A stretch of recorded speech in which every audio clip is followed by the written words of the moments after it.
Jamie with you on BBC Radio Wales. It's 8 minutes past 12. A judge in the US has forced a man to wear a sign saying that he's a bully. Edmund Aviv from Ohio was sentenced to sit alongside a busy road for 5 hours with a sign that said, "I am a bully, I pick on children that are disabled, and I am intolerant of those that are different from myself." So is it fair to punish someone for their crimes by publicly humiliating them? Would you want to see this kind of justice served up to criminals in this country? Love to hear your thoughts. Usual way of getting in touch, the phone number 03700 100 110. You can text us on 81012 or tweet at BBC Radio Wales. Let's talk to Avery Friedman, CNN's legal analyst, and Raheem Kassam, managing editor of Breitbart in London, a right-wing news site. Gentlemen, welcome both. Avery, first of all, was this really a fair punishment?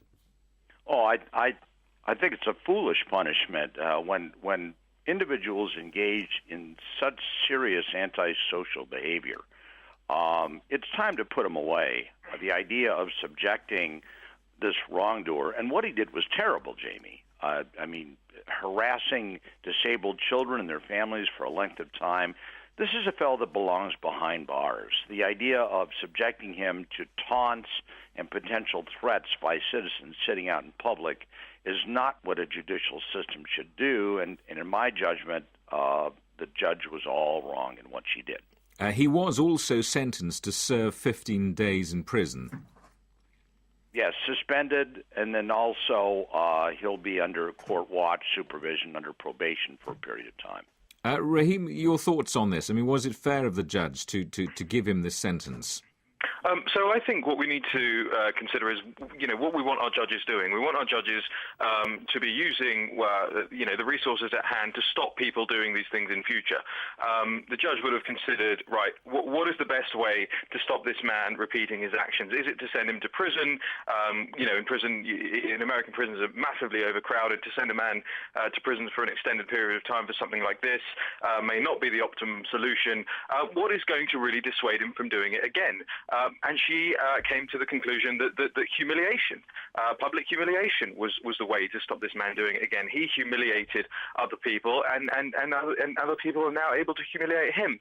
It wasn't disproportionate. It was only 5 hours by the side of a motorway where he had to have a sign that said he was a bully. Now, I don't buy that the public is necessarily going to threaten him, taunt him. Certainly, they should be taunting him. We should be making it clear that intolerant people like this have no legitimate place in our society, and I can bet you he won't be doing anything like this again. Raheem, it sounds as if you're about to say we should import this kind of justice in the UK.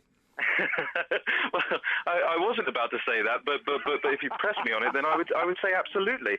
I would say that in a small amount of cases, the best way to teach puerile people not to behave like children is actually to treat them like children. It's actually to say, well, look, we can send you out of the classroom, which is effectively sending you to prison or whatever it is, or we can put you in the naughty corner, make you stand against the wall and have all your peers around you look at you and laugh at you and judge you, and you're not going to be likely to repeat that behaviour again. Avery, you're our American legal expert. I mean, is this kind of thing quite common in Ohio? I mean, talk us through the usual sort of sentencing, or is this just a one-off that's grabbed the headlines around the world? It's the latter. I just think it's a pathetic way for a court to conduct what should be a serious and controlled environment in a courtroom. And believe me, now that you raised the issue, I would be happy to buy this judge a one-way ticket and import her to the UK if you're interested. I mean, it's not that different from putting people in the stocks, is it, really? Well, isn't that the point? We don't do that anymore. But the thing is, we could sit here and we could argue for hours about the worth of prison. And I've interviewed lots of prisoners over the years who'll tell you, do you know what? Actually, it is simply a school for more crime. Reoffending rates are painfully high, both in the US and the UK. Prison often isn't a successful way of dealing with crime and that awful word, re-educating people. I mean, it's a fair point, isn't it? Avery? Well, I think, look, the function of a criminal justice system has two missions. Number one, to try to rehabilitate, to try to make people understand the consequences of their wrongdoing, and secondly, to punish. and to punish in a reasonable way. And I appreciate the argument being made that maybe he won't do it again because he was so humiliated, but it seems to sacrifice the dignity and the majesty of what we have come to expect from our judicial system and the judges who serve on the bench to put together a remedy that would be serious. The idea of putting someone on the roadway so that other citizens, it just reminds me of a Charles Dickens novel. We just don't do things that way. And I want to ask you how people in the US have reacted. I mean, I wonder if your view is fairly typical, or rather a lot of Americans will just think, you know what, this is very cheap. This is very cheap justice, and, why not? Well, you know what? You're exactly right. My view that I'm sharing with you this afternoon is a minority view. I think, the madding throng out there loves the idea of putting someone out there so they can participate in humiliation. But it just seems to diminish the idea of a reasoned, thoughtful system of justice. So I think most Americans really like the idea of sticking a guy like Aviv out there and let everybody give him a hard time. Raheem, it is humiliating, though, isn't it? Yeah. And so it should be. The justice system, the criminal justice system, is not there firstly to rehabilitate and then to punish. It is there firstly to punish and then rehabilitate. And punishment this was. And actually, as we've both said, rehabilitation this will likely be as well. The fact that public opinion sides with the judge on this issue should tell you that actually this is not some judge that's gone AWOL. This is not some judge that's sort of jumped the shark and decided that she's going to hand down some absurd punishment that you wouldn't see usually. This is a sign that actually imprisoning people in the United States, actually dragging them through long periods of appeals processes and all this kind of stuff has become too costly. If we want criminals to stop offending, Avery talked about the majesty of the justice system. There should be no majesty about the justice system. This is a government function. They are government functionaries put there to stop crime, and that's what this has done. It's done it at a low cost to the taxpayer, and it has done it remarkably efficiently. I'd love it if Avery bought that judge a ticket. She could come here and sit on the benches any day. Avery, she's free to do what she wants, I guess. I mean, the judge's word is final. Well, it is final because I think part of the plea deal here was that he agreed to do that.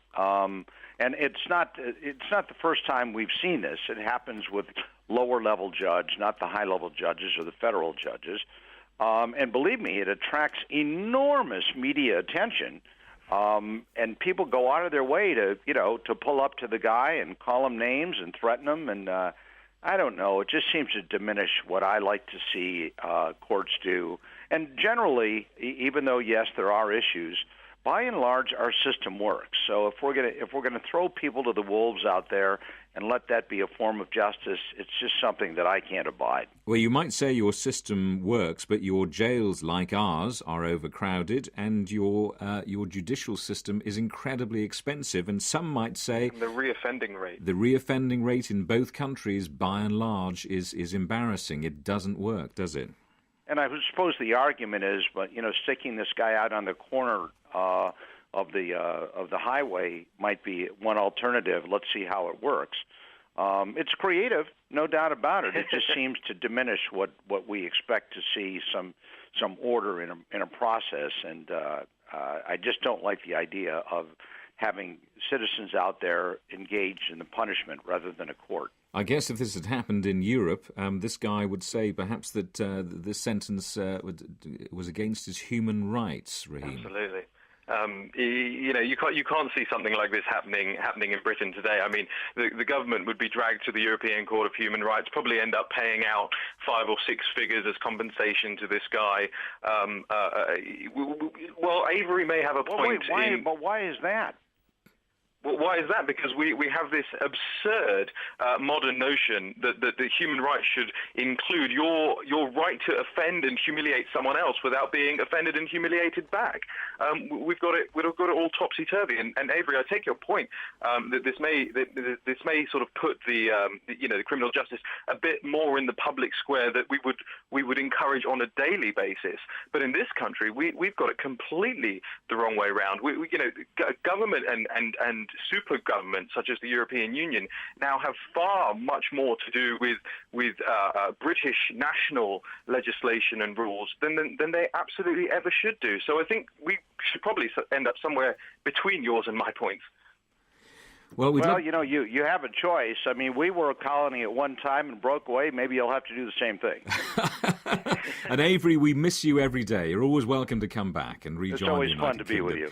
Hey, it's lovely to talk to you both, Avery Friedman, the CNN legal analyst, and Raheem Kassam. We'd love to hear your thoughts on this. 03700 100 110. You can text us on